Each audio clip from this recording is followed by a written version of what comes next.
Ben, his boots crunching on the dry soil, whistled a tune as he walked his two Jack Russell Terriers, Max and Molly. They bounded ahead, noses twitching, sniffing at the wildflowers and fallen leaves. Suddenly, Max froze, his ears pricked, and he let out a low, almost whimpering whine. Ben stopped, curious. Molly, equally intrigued, nudged her brother's side, her tongue lolling out in a curious grin. Their noses twitched, sniffing the air. Ben followed their gaze, his eyes scanning the ground. He saw nothing. The heat shimmered above the dry earth, blurring the horizon. "What is it, boys?" he asked, squatting down to examine the ground. His hand brushed against something soft and wet. He recoiled, startled. His eyes caught a flash of gray, almost invisible against the muddy ground. It was barely the size of a thumbnail. A tiny, naked baby, barely bigger than a large fly, lay curled up in the mud. Its eyes, no bigger than pinpricks, were closed.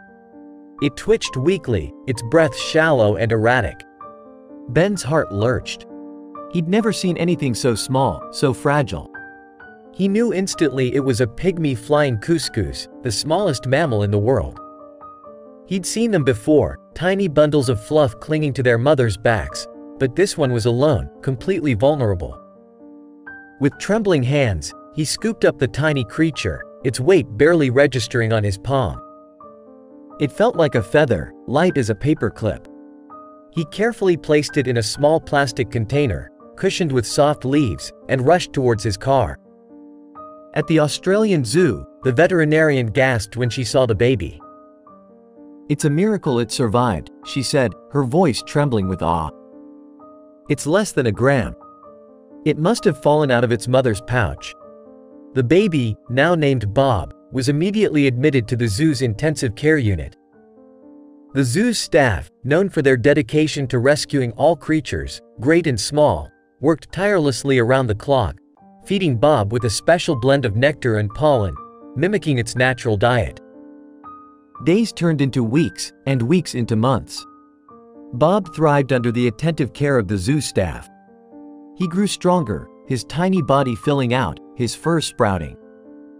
Finally, the day came when Bob was strong enough to return to the wild.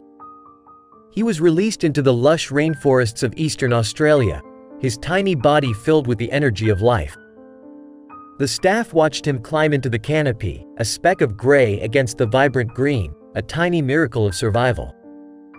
Ben, his eyes welling with pride, stood alongside them, watching Bob disappear into the thick foliage.